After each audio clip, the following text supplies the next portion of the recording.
Good morning दोस्तों। तो हम कल की क्लास में हमने पढ़ा था मौलिक अधिकार संबंधी, जिसमें हमारे 6 प्रकार के मौलिक अधिकार थे। उसमें कल की क्लास में 3 मौलिक अधिकार हो गए थे और हम आज बचे हुए शेष 3 मौलिक अधिकारों को और पढ़ेंगे। जिसमें कल हो गया था समानता का अधिकार, स्वतंत्रता का अधिकार और शोषण के विरुद्ध अधिकार थे, वो हो गए थे। तो आज की क्लास में हम 3 पढ़ेंगे। मौलिक अधिकार। तो मौलिक अधिकारों के संबंध में सामान्य जानकारी कर ली थी कि ये इनकी संख्या मूल रूप से 7 थी, वर्तमान में 6 है। भाग 3 में थे, अमेरिका के संविधान से इसको अपनाया गया था। इसका उल्लेख अनुच्छेद 12 से 35 तक है। फिर हम आज पढ़ेंगे कल की क्लास से आगे, अर्थात चौथा मौलिक अधिकार धार्मिक स्वतंत्रता।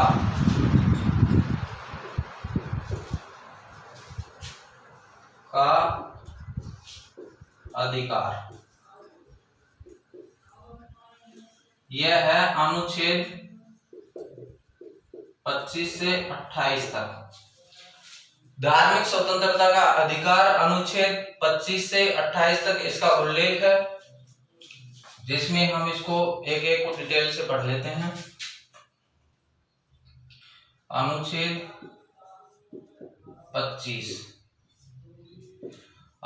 25 ये बताता है कि धार्मिक संबंधी किसी भी व्यक्ति के धर्म के प्रचार प्रसार कर सकता है, अर्थात वो किसी भी धर्म को मान सकता है। इसमें कह सकते हैं धर्म को मानने संबंधी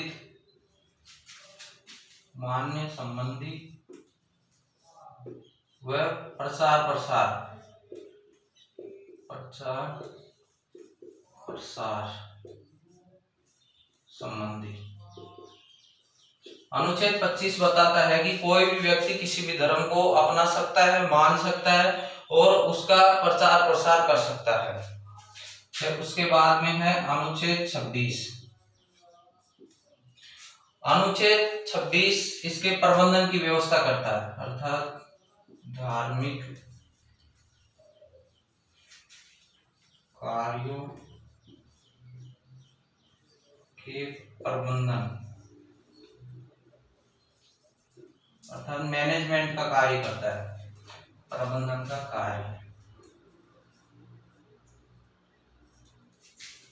प्रबंधन का कार्य, इसमें धार्मिक कार्यों के प्रबंधन की व्यवस्था की गई है, अर्थात इसमें संपत्ति संबंधित इसके कार्य प्रबंधन के लिए संपत्ति अर्जन करना,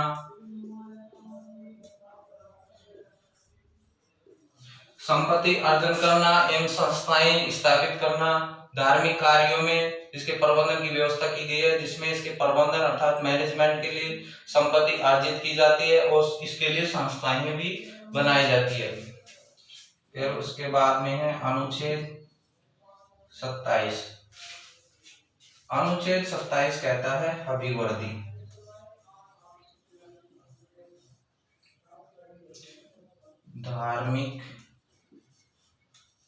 धार्मिक अभिवर्ती की स्वतंत्रता।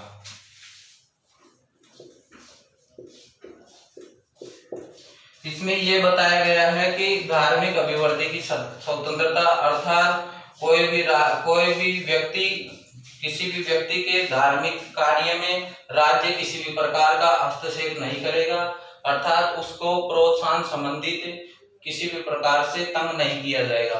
उसके धार्मिक कार्यों में अभिवर्ती की व्यवस्था की गई है, उसको विशेष छूट दी गई है कि वह अपने धर्म का प्रोत्साहन के आधार पर उसको बढ़ावा दे सकता है। फिर उसके बाद में है अनुच्छेद 28, जिसमें उपासना,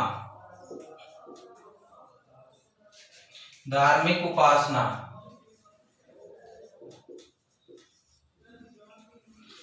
धार्मिक उपासना, इसमें अनुच्छेद 28 में यह बताया गया है कि कोई भी व्यक्ति किसी भी धर्म के संबंध में उसकी उपासना कर सकता है, अर्थात कोई भी व्यक्ति किसी भी धार्मिक कार्यों में शामिल हो सकता है। उसके लिए एक विशेष स्वतंत्रता का प्रावधान किया गया है।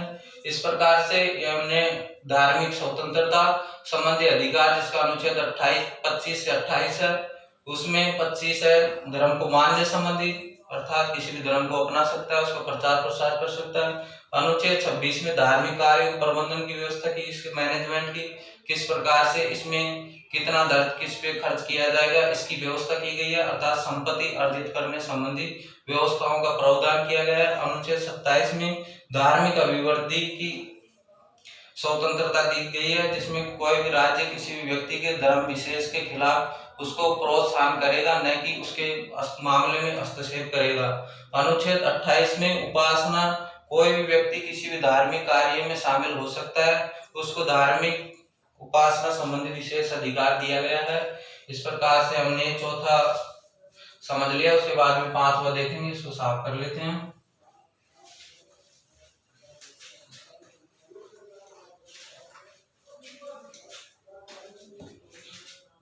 पांचवा नंबर का है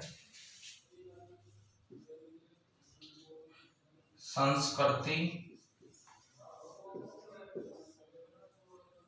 व शिक्षा का अधिकार। शिक्षा का अधिकार, इसका अनुच्छेद, ये 5 नंबर का है, इसका अनुच्छेद है जो अनुच्छेद 29 और 30 इसमें शामिल किया गया है, जिसमें इसमें संस्कृति एवं शिक्षा का अधिकार में हम इसमें अनुच्छेद 29 को समझते हैं। अनुच्छेद 29 में इसमें खास तौर से अल्पसंख्यक वर्गों के लिए यह निर्धारित किया गया है, जिसमें अनुच्छेद 29 बताता है कि अल्पसंख्यक वर्गों के हितों का संरक्षण,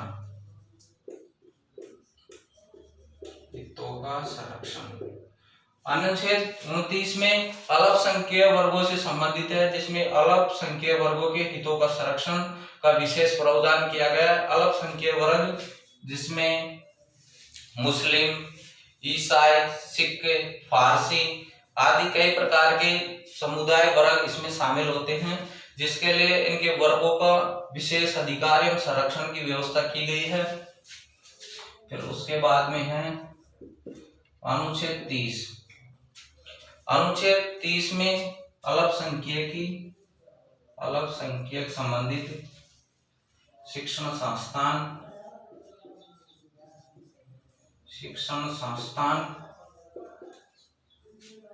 की स्थापना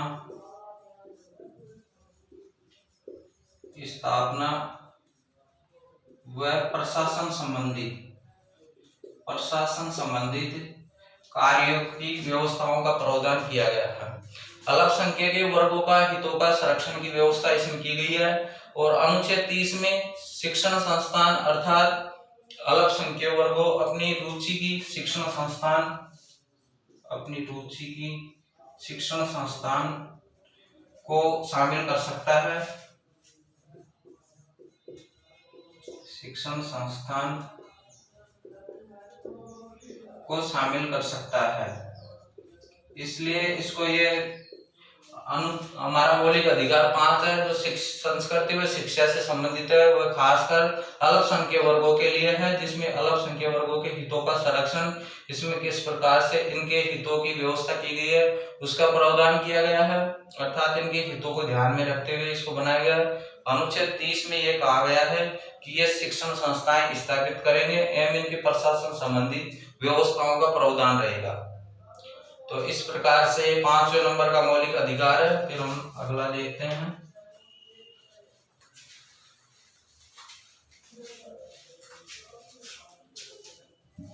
अब है 6 नंबर का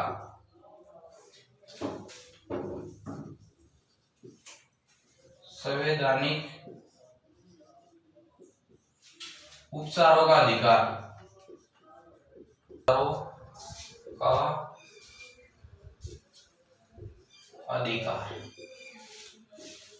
संवैधानिक उपचारों का अधिकार है जो अनुच्छेद यह है 32 से और 35 तक इसका प्रावधान किया गया। संवैधानिक उपचारों का अधिकार, ये 5 प्रकार, पूरे 6 प्रकार के हैं, उसमें 5 प्रकार के मौलिक अधिकारों के संरक्षण की बात करता है।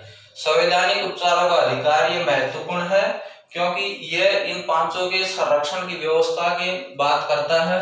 अर्थात डॉक्टर B.R. भीमराव अंबेडकर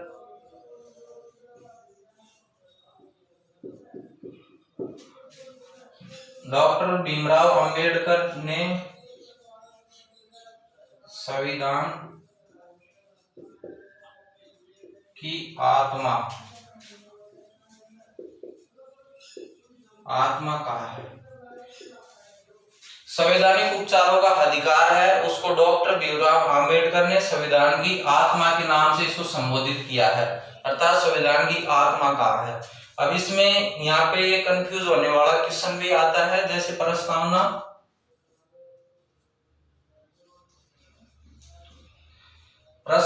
को भी संविधान की आत्मा कहा है। तो ये यदि व्यक्ति आए डॉक्टर भीमराव अंबेडकर ने किसको संविधान की आत्मा कहा है, तो संवैधानिक उपचारों का अधिकार आएगा। यदि क्वेश्चन ऐसे आए संविधान की आत्मा कौन है, तो उसमें आएगा प्रस्तावना। यहाँ कंफ्यूज नहीं होना है। फिर उसके बाद में इसमें 5 प्रकार की रिटें का प्रावधान किया गया है, जो न्यायालय 5 प्रकार की रिटें जारी करता है। उसमें है बंदी प्रत्यक्षीकरण,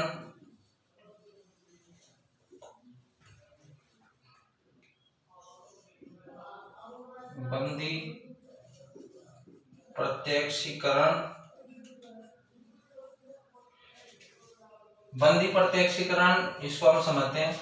बंदी प्रत्यक्षीकरण वह होता है जो किसी व्यक्ति को गिरफ्तार करने के बाद में उसको 24 घंटे के अंदर न्यायालय में प्रस्तुत करना अनिवार्य होता है।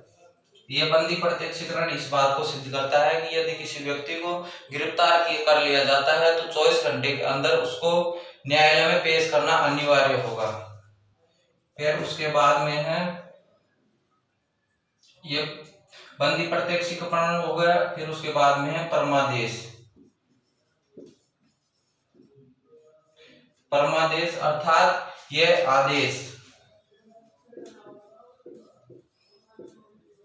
सरकारी कर्मचारी व अधिकारियों को उनके कर्तव्य के निर्वहन के लिए उनको आदेश दिया जाता है, अर्थात रिटें जारी की जाती है अपने कर्तव्य के निर्वहन के लिए। यदि कोई भी सरकारी कर्मचारी अपने कर्तव्य का निर्वहन सही प्रकार से नहीं कर रहा है, किसी भी प्रकार की लापरवाही करता है, तो उसको इस प्रकार से इस रिट के माध्यम से उसको अवगत करवाया जाता है। अपने कर्तव्य का निर्वहन सही तरीके से करे, उसके संबंध में ये रिट जारी की जाती है। इसको हम आदेश से याद रखेंगे। फिर उसके बाद में है प्रत्यक्षीकरण,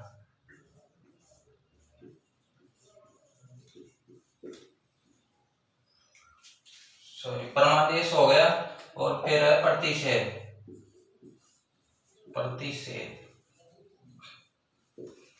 इसमें 3 प्रकार के हमारे न्यायिक व्यवस्था की गई है, जिन सर्वोच्च न्यायालय, एससी अर्थात सर्वोच्च न्यायालय, एससी हाई कोर्ट और डीसी डिस्ट्रिक्ट कोर्ट। उसमें इसको हम समझते हैं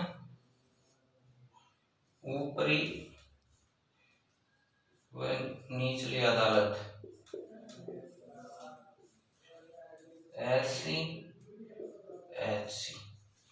इसमें प्रतिषेध में यह व्यवस्था की गई है कि ऊपरी अदालत है जो निचली वाली अदालत अर्थात सर्वोच्च न्यायालय हाई कोर्ट से इस बात के लिए, इस संबंध में यह आदेश जारी कर सकता है कि यह कार्य है, यह कानून है, आपके सीमा से बाहर है, अर्थात उसके कानून को यह ले सकता है, सीमा से बाहर अर्थात इसके दायरे से बाहर है। इसको हम कह सकते हैं दायरे से बाहर। दायरे से बाहर, इसको हम इस प्रकार से समझ सकते हैं। फिर उसके बाद में है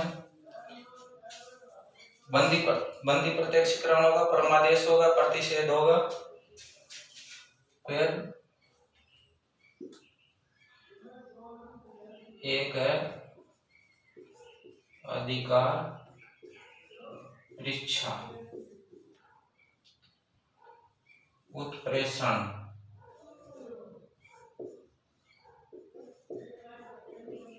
उत्प्रेषण इसमें भी ये दोनों मिलते जुलते ही हैं। इसमें ऊपरी न्यायालय निचले न्यायालय के दायरे को ले सकता है, अर्थात उसको बाहर उसके दायरे को ले सकता है। फिर इसमें है एससी अर्थात उच्च न्यायालय, एससी निम्न वाले न्यायालय को उसके अधिकार के संबंध में यह बता सकता है कि यह अधिकार हमारा है, हम इसको लेंगे। तो इसके अधिकार को उसमें तो ये दायरे से कह सकता है कि आपकी सीमा से अर्थात आपके दायरे से बाहर है, और इसमें यह बताया गया कि आप इन अधिकारों को सर्वोच्च न्यायालय के पास में ले सकता है। फिर इसके बाद में है अधिकार परीक्षा। अधिकार परीक्षा इस बात का उल्लेख करता है कि कोई भी, जैसे हम इसको समझ सकते हैं, सार्वजनिक पद पर आसीन, यदि कोई भी व्यक्ति सार्वजनिक पद पर आश्रित हो जाता है अर्थात बैठ जाता है और उसका गलत दुरुपयोग करता है, तो उसको इस संबंध में यह अवगत करवाया जाता है कि आपने इस अधिकार को किस अधिकार से इस पद को ग्रहण किया, अर्थात उसकी योग्यता दर्शानी होती है।